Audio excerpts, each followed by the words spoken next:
Friends ನೋಡಿ, ನೀರು ಬರ್ತಾ ಇರೋದು ಇದು ನೀರು ಬರ್ತಾ ಇರೋ ಪೈಪು ಆ ಕಡೆದು ಬೆಡ್ತೂರಿಗೆ ಹೋಗುತ್ತೆ.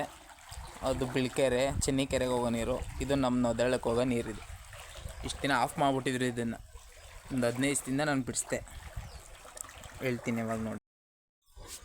ಫ್ರೆಂಡ್ ನಮಸ್ಕಾರ.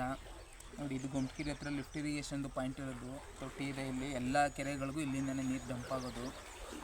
ಆದರೆ ಇಲ್ಲಿ ಏನು ಮಾಡಿದ್ದಾರೆ ಅಂದರೆ, ನಮ್ಮ ಮೈಸೂರು ತಾಲೂಕಿಗೆ ಒಂದು ಕೊಟ್ಟಿದ್ದಾರೆ. ಒಂದು ಅಂದರೆ ಇನ್ನೂ ಇದೆ, ಹೊಸಕೋಟೆದೊಂದಿದೆ, ಆಮೇಲೆ ಆನಂದೂರು ಕೊಪ್ಪಳಲ್ಲಿ ಒಂದಿದೆ, ಮತ್ತು ಬೋರೆ ಆನಂದೂರಲ್ಲಿ ಒಂದಿದೆ. ಆದರೆ ನಮ್ಮ ಮೈಸೂರು ತಾಲೂಕಿಗೆ ಇನ್ನೂ 4 ಬೇಕು. ಏಕೆಂದರೆ ದಡ್ಕಳಹಳ್ಳಿ, ಗುಂಗ್ರಾಲ್ ಛತ್ರ, ಹನುಮಂತಪುರ, ಬೆಡ್ತೂರು ಈ ಎಲ್ಲ ಏರಿಯಾ ಡ್ರೈ ಲ್ಯಾಂಡು. ಇಂಥ ಕ್ಷೇತ್ರಕ್ಕೆ ಏನು ನೀರಾವರಿ ಕೊಡಬೇಕು ಅಂತಂದರೆ ಇನ್ನೂ ದೊಡ್ಡ ಪಂಪ್ಗಳು ಮಿಷಿನೆಲ್ಲ ಹಾಕಿದ್ರೆ ಮಾತ್ರ ನೀರಾವರಿ ಕೊಡ್ಬೋದು.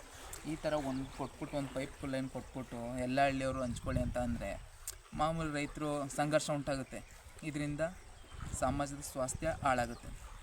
ದಯಮಾಡಿ ರಾಜಕಾರಣಿಗಳು, ಇರಿಗೇಷನ್ ಡಿಪಾರ್ಟ್ಮೆಂಟ್ ಅಧಿಕಾರಿಗಳು, ಮೈಸೂರು ಜಿಲ್ಲಾ ಉಸ್ತುವಾರಿ ಸಚಿವರು ಮಾದೇವಪ್ಪ ಅವರು ಎಲ್ಲರೂ ಇದ್ರ ಬಗ್ಗೆ ಗಮನ ಹರಿಸಿ ಬಜೆಟಲ್ಲಿ ಸ್ವಲ್ಪ ನೀರಾವರಿ ಕ್ಷೇತ್ರಕ್ಕೆ ಜಾಸ್ತಿ ಹಣನ ಬಿಡುಗಡೆ ಮಾಡಿ ಅಭಿವೃದ್ಧಿ ಪಡಿಸೋಣ. ಯಾಕಂತ ಅಂದರೆ ಕಾವೇರಿ ನೀರು ನೈಸರ್ಗಿಕ ಸಂಪನ್ಮೂಲ ಬರ್ತಾಯಿದೆ, ಅದನ್ನು ನಾವು ದಕ್ಷವಾಗಿ ಬಳಸ್ಕೋಬೇಕು. ಮೈಸೂರು ಮಹಾರಾಜರು ಹೆಂಗಪ್ಪ ಡ್ಯಾಮ್ ಕಟ್ಟರು ಅಂದರೆ ಆ ನೀರು ವ್ಯರ್ಥ ಆಗಬಾರ್ದು, ಇಲ್ಲಿ ನೀರು ನಮ್ಮ ರೈತರಿಗೆ ಅನುಕೂಲ ಆಗಬೇಕು ಅಂದ್ಬಿಟ್ಟು ಅವರು ಕಷ್ಟಪಟ್ಟು ಚಿನ್ನನ, ಮನೇಲಿರೋ ಒಡವೆ ವಸ್ತ್ರನೆಲ್ಲ ಅಡ ಇಟ್ಟು ಮಾರಾಟ ಮಾಡಿ ಅವರು ರೈತರಿಗೆ ಅನುಕೂಲ ಆಗಲಿ ಅಂದ್ಬಿಟ್ಟು ಆ ಥರ ದೊಡ್ಡ ಡ್ಯಾಮ್ ಕಟ್ಟಿದ್ರು. ನೀವು ಆ ಥರ ಮಾಡೋದು ಬೇಡ, ನಿಮ್ಮ ಮನೆ ಪದಾರ್ಥಗಳನ್ನ ಮಾರಿ ಅಂತ ನಾನು ಕಟ್ತಾಯಿಲ್ಲ. ಆದರೆ ನಮ್ಮ ಜನರು ತೆರಿಗೆ ದುಡ್ಡನ್ನ ನೀವು ದಕ್ಷವಾಗಿ ಬಳಕೆ ಮಾಡಿ, ಸಂಪೂರ್ಣವಾಗಿ ಅದನ್ನು ಬಳಕೆ ಮಾಡಿ ಇಂಥ ಒಳ್ಳೆಯ ಕಾರ್ಯಗಳಿಗೆ ಬಳಸಿ ಅಂತ ಹೇಳ್ತೀನಿ. ಯಾಕಂತಂದರೆ ನಮ್ಮ ದೇಶದಲ್ಲಿ ರೈತನ ಆರ್ಥಿಕತೆ ಬೆನ್ನೆಲುಬು ಅಂತ ಸುಮ್ಮನೆ ಅದು ನಿಜ, ಅದು ಸುಮ್ಮನೆ ಕತೆ ಹೇಳ್ತಾರೆ. ಎಲ್ಲರೂ ರೈತನ ಬೆನ್ನನ್ನು ತುಳಿಯೋ ಕೆಲಸನೇ ನೀವು ಮಾಡ್ತಾಯಿರೋದು, ಎಲ್ಲರೂ ತೆರಿಗೆ. ಯಾಕೆ ಹೇಳ್ತೀನಿ ಅಂದರೆ, ಸರ್ಕಾರಿ ಕಚೇರಿಗಳಿಗೆ ಹೋಗಿ ಅಲ್ಲಿ ಕೆಲಸ ಬೇಗ ಆಗೋಲ್ಲ, 15-20 ದಿನ ಅಂತಾರೆ. ಮತ್ತು ನಾನು ಇವಾಗ ಕೆಲವೊಂದು ಆಫೀಸ್ಗೆ ಹೋಗ್ತಿದ್ದೆ, ಅಲ್ಲಿ ಅವ್ರು ಲಂಚ ಕೊಡ್ದೇ ಕೆಲಸನೇ ಮಾಡ್ತಾಯಿಲ್ಲ. 500,000 ರೂಪಾಯಿ ಇಸ್ಕೊಳ್ತಿದ್ದಾರೆ ಪಾಪಚ್ಚೆ ಬಡವ್ರ ಹತ್ರ. ವೀಡಿಯೋ ಮಾಡ್ಕೊಳ್ಳೋಣ ಅಂತ ಅಂದ್ಕೊಂಡೆ, ಆದರೆ ಮಾಡೋಕ್ಕಾಗಲಿಲ್ಲ. ಆ ಫೋನ್ ಬೇರೆ ಸ್ವಿಚ್ ಆಫ್ ಆಗೋ ಅಂಥದ್ದಲ್ಲಿತ್ತು. ನೆಕ್ಸ್ಟ್ ಟೈಮ್ ಮಾಡ್ತೀನಿ ನೋಡಿ. ಇರಲಿ, ಇವಾಗ ಇರಿಗೇಷನ್ ಬಗ್ಗೆ ಮಾತಾಡ್ತೀನಿ. ಹಿಂಗೆ ನಮ್ಮ ನೊದಳ್ಳಿ ಕೆರೆ ಸುಮಾರು 2-3 ತಿಂಗಳಿಂದ ಖಾಲಿ ಆಗಿಬಿಟ್ಟಿತ್ತು. ನಾನು DC ಕಚೇರಿಗೆ ಹೋಗಿ ಅಲ್ಲಿ ಅವ್ರಿಗೆ ಮನವಿ ಸಲ್ಲಿಸಿ, ಅದಾದಮೇಲೆ ಮತ್ತೆ ಇರಿಗೇಷನ್ ಡಿಪಾರ್ಟ್ಮೆಂಟಿಗೆ ಕೊಟ್ಟು ಇವಾಗ ನೀರು ಬಿಡ್ತಾಯಿದ್ದಾರೆ. ನೋಡೋಣ, ಮತ್ತೆ ಸಂಜೆ ಟೈಮ್ ಆಫ್ ಮಾಡಿಬಿಡ್ತಾರೆ ಅಂತ ಅನಿಸುತ್ತೆ. ನೈಟ್ 24 ಗಂಟೆ ಟೈಮ್ ನಮ್ಮ ಕೆರೆಗೆ ನೀರು ಬರ್ತಾಯಿಲ್ಲ. ಇಷ್ಟೊತ್ತು ಕೆರೆ ತುಂಬಬೇಕಾಗಿತ್ತು. ಇವಾಗ ರಟ್ನಳ್ಳಿ ಕೆರೆ ಇದೆಯಲ್ಲ, ಚೆನ್ನಿಕೆರೆ, ಅದು ತುಂಬಿದೆ, 95% ಆಗಿದೆ. ಇವಾಗ ಡಿಸ್ಪ್ಲೇ ಮಾಡ್ತೀನಿ ನೋಡಿ, ಅದು ನೆನ್ನೆ ತೆಗೆದಿರೋ ಫೋಟೋ. ಹೀಗೆ ಕೆರೆಗಳನ್ನ ತುಂಬಿಸಿದ್ರೆ ಅಂತರ್ಜಲ ಡೆವಲಪ್ಮೆಂಟ್ ಆಗಿ ರೈತರು ಬೋರ್ವೆಲ್ ಎಲ್ಲ ರೀಚಾರ್ಜ್ ಆಗುತ್ತೆ. ಯಾಕೆ ಈ ಮಾತನ್ನ ಹೇಳ್ತೀನಿ ಅಂತಂದರೆ, ಕೃಷಿಯನ್ನೇ ನಂಬ್ಕೊಂಡಿರೋ ರೈತರು ನಮ್ಮ ಹಳ್ಳಿಗಳಲ್ಲಿ ಜಾಸ್ತಿ, ಬೇರೆಯವ್ರಿಗೆ ಕೆಲಸಗಳು ಗೊತ್ತಿಲ್ಲ. ಹೀಗೆ ಬೋರ್ವೆಲ್ಲಲ್ಲಿ ನೀರೇ ಬರ್ತಾಯಿಲ್ಲ ಅಂದರೆ ಅವ್ರಿಗೆ ಏನು ಕೆಲಸ ಕಾರ್ಯ ಮಾಡಬೇಕು? ಅವ್ರ ಜೀವನ ತುಂಬ ಕಷ್ಟ ಆಗುತ್ತೆ. ಒಂದು ಫ್ಯಾಮಿಲಿನಲ್ಲಿ 4-5 ಜನ ಇದ್ದರು ಅಂತ ಅಂದರೆ ಅವರೆಲ್ಲರೂ ವ್ಯವಸಾಯದಲ್ಲೇ ಇರ್ತಾರೆ. ಅದು ಅಲ್ಲದೆ ನಿರುದ್ಯೋಗ ಇದೆ, ಮುಚ್ಚಿದ ನಿರುದ್ಯೋಗ, ಮರೆಮಾಚಿದ ನಿರುದ್ಯೋಗ, ಪೂರ್ಣ ನಿರುದ್ಯೋಗ ಅಂತ ನಿರುದ್ಯೋಗದ ವಿಧಗಳು ಬೇರೆ ಇದೆ. ಹಾಗೆ ಮೊದಲೇ ಅಲ್ಲಿ ಇಬ್ಬರು ಮಾಡೋ ಕೆಲಸ 4 ಜನ ಮಾಡ್ತಾಯಿರ್ತಾರೆ ಕೃಷಿನಲ್ಲಿ. ಈಗ ಇರೋರಿಗೆ ಕೆಲಸ ಇರೋಲ್ಲ. ಆದ್ದರಿಂದ ನೀರು ಚೆನ್ನಾಗಿ ಬಂದರೆ ಅವರು ಸುಮಾರು ಒಬ್ಬನಿಗೆ 2 ಎಕರೆ ಇದ್ದರೆ 1 ಎಕರೆನ ಪಾಳೆ ಬಿಟ್ಬಿಟ್ಟಿದ್ದಾರೆ. ಇವಾಗ ನೀರು ಬರ್ತಾಯಿಲ್ಲ ಬೋರ್ವೆಲ್ಲಲ್ಲಿ ಅಂತ, ಇನ್ನು 1 ಎಕರೆಗೆ ಮಾತ್ರ ಅವರು ಮ್ಯಾನೇಜ್ಮೆಂಟ್ ಮಾಡಿಕೊಂಡು ಡ್ರಿಪ್ ಮಾಡ್ಕೊಂಡು ಮಾಡ್ತಿದ್ದಾರೆ. ಅದೂ ನೀರು ಸಾಲ್ತಾಯಿಲ್ಲ, ಅಂತರ್ಜಲ ಇಲ್ಲ.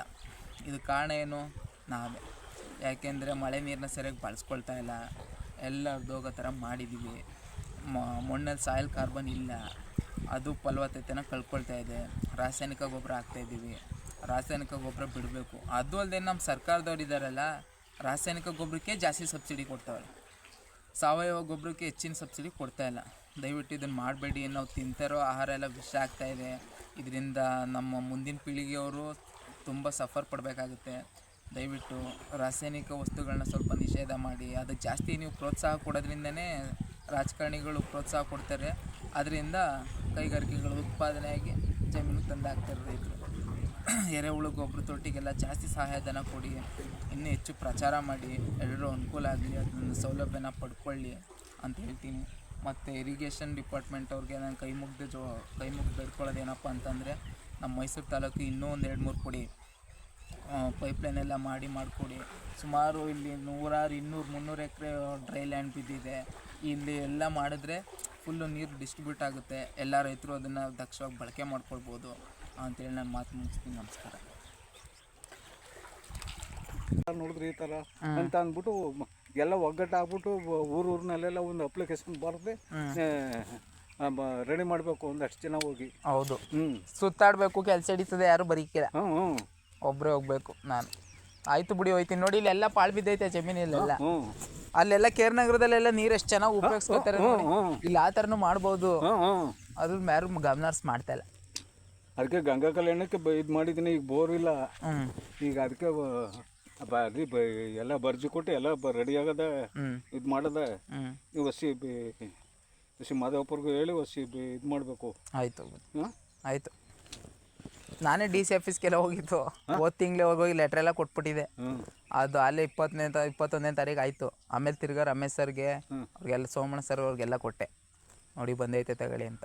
ಆಗಾಯ್ತಪ್ಪ ಬಿಡ್ತೀವಿ ಅಂದ್ಬಿಟ್ಟು ಫೋನ್ ಮಾಡಿ ಹೇಳೋರೆ. ಆಗ್ಬಿಡ್ತೀವಿ ಮೇಕೆ ಜಾಲರಿ ಹಾಕ್ಸ್ಬಿಡ್ತೀವಿ. ಯಾರು ಇಳಿದಂಗೆ ಬಂದು ನೈಟ್ ತಿರುಗಿ ಹೋಯ್ತಿದ್ರಲ್ಲ, ಹಾಕ್ಸಿ ಅದಕ್ಕೆ ಹಾಕಿಸ್ತೀನಿ. ಈಗ ಅಲ್ಲಿ ನಮ್ಮ ಬಾಮೈನ ಮಗನೇ ಅವನೇ ವೆಲ್ಡಿಂಗು. ಅದಕ್ಕೆ ಈಗ ಒಂದು ಕೆಲಸ ಮಾಡಿದ್ದೀನಿ. ಈಗ ಅದು ಯಾರೋ ಹೇಳ್ತೀನಂತೆ 1 ಲಕ್ಷ ಆಯ್ತಾ 1.5 ಲಕ್ಷ ಆಯ್ತಾ, ಒಂದು 10,000 15,000 ಆಯ್ತು ಅಷ್ಟೇ. ಇಲ್ಲ ಹೆಚ್ಚು ಕಡಿಮೆ ಜಾಸ್ತಿ ಆಯ್ತದೆ ಇನ್ನು. ಕಬ್ಬಿಣ ರೇಟ್ ಜಾಸ್ತಿ, ಕಬ್ಬಿಣ ರೇಟ್ ಜಾಸ್ತಿ ಅಲ್ವಾ. ಅದಕ್ಕೆ ಏನು ಮಾಡಿ ಗೊತ್ತಾ, ಆಂಗ್ಲರ್ ಹಾಕ್ಬಿಡೋದು. 3 ಅಡಿ 4 ಅಡಿಗೆ ಆಂಗ್ಲರ್ ಹಾಕ್ಬಿಡೋದು. ಚಿಪ್ಪಿಂಗ್ ಮಾಡಿಬಿಟ್ಟು ತೊಟ್ಟಿ ಲೆವೆಲ್ಗೆ ಕೂರಿಸ್ಬಿಡೋದು. ಆಂಗ್ಲರ್ ಕೂರಿಸ್ಬಿಟ್ಟಿದೆ. ಈ ರಾಡು ಟೆಲಿಮ್ ರಾಡ್ ಆಯ್ತಲ್ಲ, 12 mm ರಾಡ್ ತಗೊಬಂದು ಆಂಗ್ಲರ್ಗೆ ವೆಲ್ಡಿಂಗ್ ಮಾಡಿಬಿಡೋದು. ಅಡಿಗೊಂದು ವೆಲ್ಡಿಂಗ್ ಮಾಡಿಬಿಡೋದು. ಯಾವ ಕೋಟಿನೂ ಬೇಕಾಗಿಲ್ಲ, ಲಕ್ಷನೂ. ಅದೇ ಆಗ ಒಂದು ಕಡೆಗೆ ನೀರು ಬರ್ತದೆ, ಒಂದು ಕಡೆ. ಆಗ ಯಾರು ಈಗ ನೈಟ್ ಹೊತ್ತು ಬಂದು ತಿರುಗಿ ಹೋಯ್ತಾರಲ್ಲಪ್ಪ. ಅದಕ್ಕೆ ಈಗ ಅಲ್ಲೂ ಎದುರಿಸ್ಬಿಟ್ಟಿನಿ. ಈಗ ಆಂಧ್ರ ಕೊಪ್ಪಳವ್ರು ಬರ್ತಾರೆ, ಬೂಚಹಳ್ಳಿಯವರು ಎಲ್ಲ ಬರ್ತಾರೆ. ಅದು ಏನು ಸಮಸ್ಯೆ, ಇದೊಂದು ತೊಟ್ಟಿ ಸಾಲ್ತಾ ಇಲ್ಲ, ಇನ್ನೂ 2-3 ಬೇಕು. ಅವ್ರು ಬಂದು ಕೇಳಿಕಿಲ್ಲ, ಸುಮ್ಮನೆ ಇರೋದ್ರಲ್ಲೇ ಬೇಕು ಅಂತಾರೆ. ಇಲ್ಲ ಊರುಗಳಿಗೆಲ್ಲ ಸ್ವಲ್ಪ ಇದು ಮಾಡಿ ಈ ನಮ್ಮ ಮಗನ ಜೊತೆಲ್ಲ ಮಾತಾಡಬೇಕು. ಈ ನಮ್ಮ ಸುತ್ತನಲ್ಲಿ ಈಗ ರತ್ನಳ್ಳಿ ಅವರು ಹಿಂಗೆಲ್ಲ ನಿಮ್ಮೂರು ದಡ್ಕನಹಳ್ಳಿ ಇವರೆಲ್ಲ ಇದು ಮಾಡಿ ಲಿಫ್ಟ್ ಇರಿಗೇಷನ್ ಮಾಡಿಸಿದ್ರೆ 2-3 ಎಲ್ರಿಗೂ ಅನುಕೂಲ. ಈ ದಡ್ಕನಹಳ್ಳಿ ಲೋಕೇಶಪ್ಪ ಅವರು ಕಾಂಗ್ರೆಸ್ ಇದಲ್ವಾ ಲೀಡ್ರು, ಅವರೆಲ್ಲ ಮಾತಾಡಿ ಇದು ಮಾಡಬೇಕು. ಆಯಿತು ಆಯಿತು, ಸರಿ. ಊಟ ಮಾಡಿದ್ರಾ? ಇನ್ನೂ ಇಲ್ಲ, ಹೋಗ್ಬೇಕು.